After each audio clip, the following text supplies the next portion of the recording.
नमस्कार बच्चे, मैं इंद्रदेव मैथमेटिक्स में आप सभी को तहे दिल से नमस्कार कर रहा हूँ। मेरे प्यारे दोस्तों, मैं कुछ विपदा परिस्थितियों से टलने के बाद आज मैं इस वीडियो बनाने के मेरी हिम्मत नहीं जुट पा रही थी। मैंने आज पूरी गंभीरता से कोशिश किया हूँ कि आज से मैं स्टार्ट करूँ।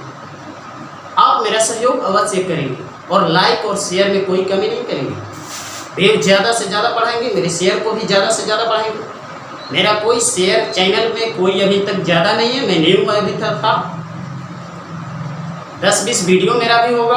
उसमें मेरे भाई के देहांत की वीडियो आई थी, जिसके वजह से मैं कुछ दिन पीछे तबीयत खराब था, तो डॉक्टरी इलाज के बारे में मैं कुछ दिन तक था, इसलिए मेरी वीडियो नहीं बन पाई थी। उसके बाद देहांत होने के बाद मेरी कुछ दिक्कत हद से ज़्यादा आ चुकी थी, इसलिए मैं आपसे अगर कह सकूं तो दिल से मैं चाहता हूं कि आप मेरा सब्सक्राइब कर, शेयर कर, प्रोवाइड करें। मेरे प्यारे दोस्तों, मैं आप सभी के लिए आज साइंस का ऑब्जेक्टिव क्लास 10th के लिए लेकर आया हूं। आप जितना दोस्तों के पास शेयर करना चाहते हैं करें और इस व्यू को बढ़ाएं। मैं आपको अगर कहा जाए कि एक मैं शिक्षक के नाते पर आपको हाथ जोड़ रहा हूँ, तो समझ सकते हैं कि मैं आपके लिए हाथ जोड़ सकता हूँ। लेकिन मैं ये नेतागिरी नहीं है, ये शिक्षा का महत्व है और आप सभी के लिए मैं शिक्षा देना चाहता हूँ। तो आप हमारे वीडियो को इसको लाइक, शेयर और सब्सक्राइब कर ज़्यादा से ज़्यादा बढ़ाएं। तो आइए, आप सभी के लिए ये आपको ऑब्जेक्टिव टाइप का क्वेश्चन मैं दे रहा हूँ, तो ध्यान से देखेंगे बच्चे ये क्वेश्चंस मैं ऑब्जेक्टिव आप लोगों के लिए कर रहा हूँ। यही क्वेश्चन है, ध्यान से देख लें और इसका सॉल्यूशन हम बता रहे हैं। पहला क्वेश्चन क्या है, फिजिक्स का है, ठीक है। गोलीय दर्पण की वक्रता त्रिज्या उसकी फोकस दूरी की क्या होती है? तो बच्चे क्या होती है? गोलीय दर्पण की फोकस दूरी वक्रता त्रिज्या की क्या होती है? त्रिज्या की कभी भी होगी तो दोगुनी होती है, क्योंकि F बराबर हम फोकस दूरी बराबर कहते हैं त्रिज्या के आधे, यानी F बराबर r/2 होता है। जब होता है A बराबर r/2 बाबू, तो R बराबर क्या हो जाएगी? वक्रता त्रिज्या फोकस दूरी की दोगुनी हो जाएगी। तो क्या लिखेंगे बाबू? दोगुनी। क्या लिखेंगे? दोगुनी लिखेंगे, दोगुनी। अब क्वेश्चन नंबर 2 कह रहे हैं किसी समतल दर्पण द्वारा आवर्धन का मान क्या होता है?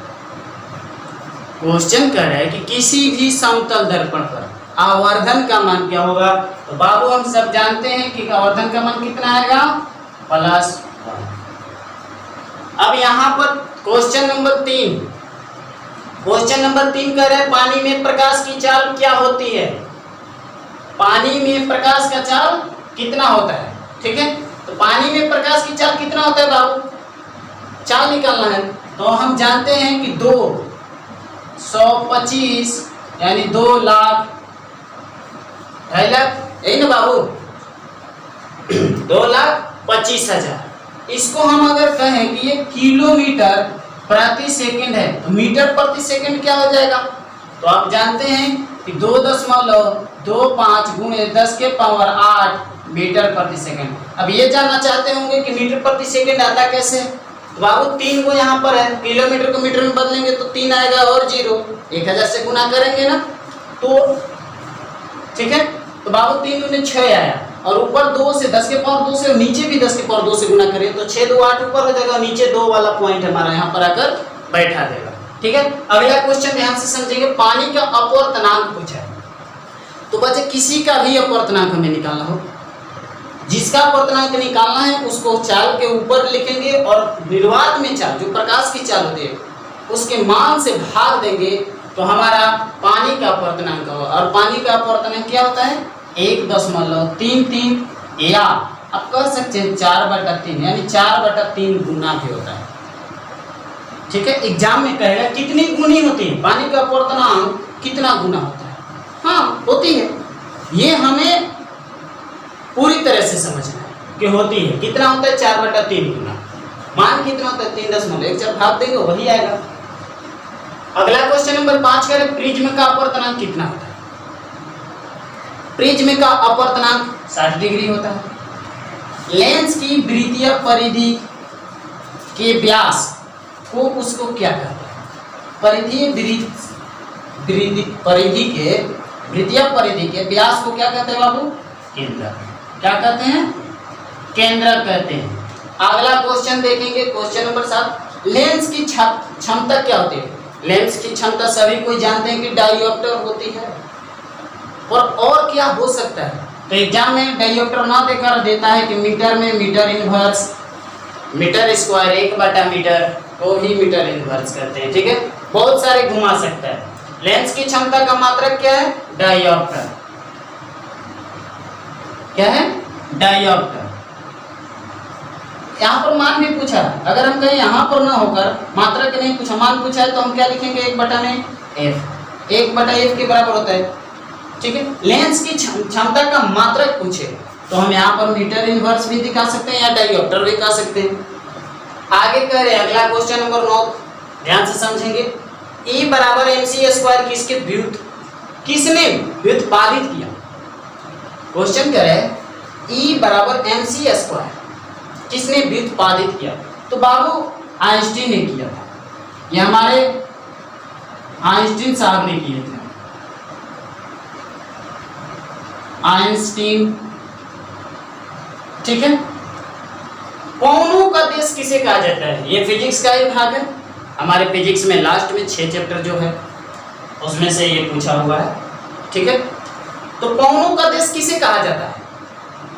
कोनों का देश हम डेनमार्क को जानते हैं। हाँ, कोनों में अग्रणी राज्य भले ही जर्मनी हो, कोनों का देश किसे कहा जाता है? डेनमार्क को। डेनमार्क को।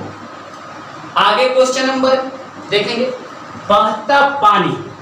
ठीक है, देखते हैं बहता हुआ पानी चलता हुआ, तालाबों में बहता पानी है, सोन में, नदी में या समुद्र में बहता हुआ पानी। बहता हुआ पानी का स्रोत है क्या है? नवीकरणीय स्रोत। क्या है? नवीकरणीय स्रोत है। नवीकरणीय स्रोत, नवीकरणीय स्रोत है। प्रकाश संश्लेषी अंग किसे कहते हैं?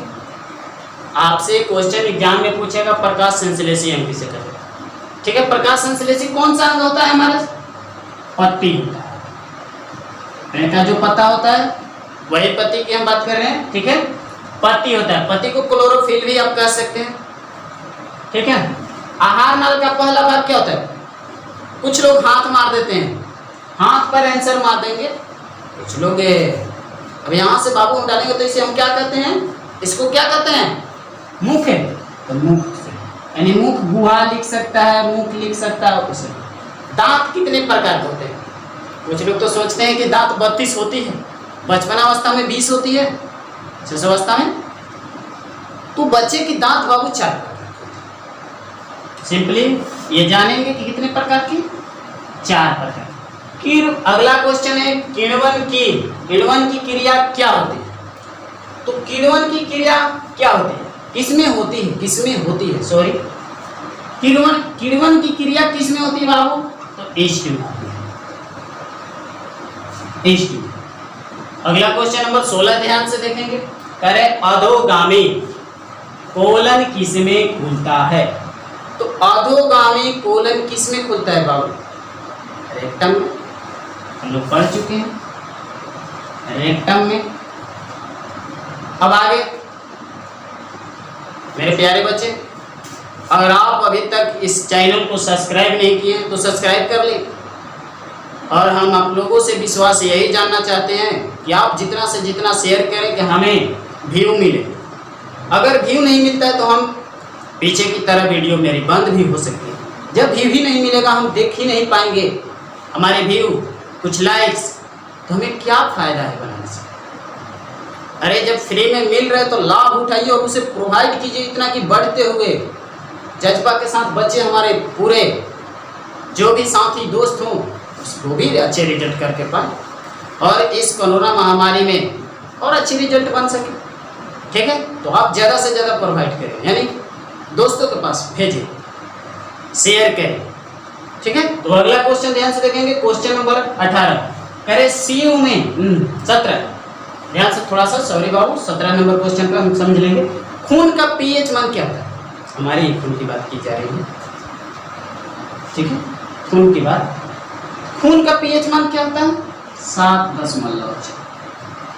अगला क्वेश्चन है CU में कौन सा अम्ल पाया जाता है? सेम। CU में कौन सा? सेम, मौलिक अम्ल, मौलिक अम्ल। अगला क्वेश्चन कह रहे हैं तुतिया, जिसे आप नीला थोथा भी कहते हैं, तुतिया को बोलचाल के भाषा में नीला थोथा भी कहते हैं, उसका आणविक सूत्र क्या होता? कॉपर सल्फेट, रासायनिक नाम। तो कॉपर सल्फेट तुतिया को ही कहा जाता है, तुतिया या कॉपर सल्फेट। उसका रासायनिक सूत्र क्या होता है? CuSO4 × 5H2O। ये 5 है, ठीक है, ऐसे नहीं है। लास्ट क्वेश्चन इसमें ध्यान से देखेंगे बाबू, 6 से 8 एसिटिक अम्ल को, 6 से 8% एसिटिक अम्ल को क्या कहते हैं? तो क्या कहते हैं इसे? सिरका, सिरका। थैंक यू बच्चे, यही क्वेश्चंस हैं। इसके बाद हमारा अगला वीडियो लगातार इस तरह से ऑब्जेक्टिव लेकर मैं 10 क्लास के बच्चों के लिए अब आ रही रहूँगा। और हाँ, 10 क्लास के बच्चे के साथ साथ इसमें जनरल कंपटीशन वालों के लिए भी हमारी 10 क्लास के ऑब्जेक्टिव कामयाबी पर लाती है। इसलिए मैं चाहूँगा कि अपने दोस्तों को ये ऑब्जेक्टिव हमें सभी दिनों के लिए कामयाब होती है। इसे दिमाग में रखें और हमारे याद करें कि अच्छी तरह से रिजल्ट है।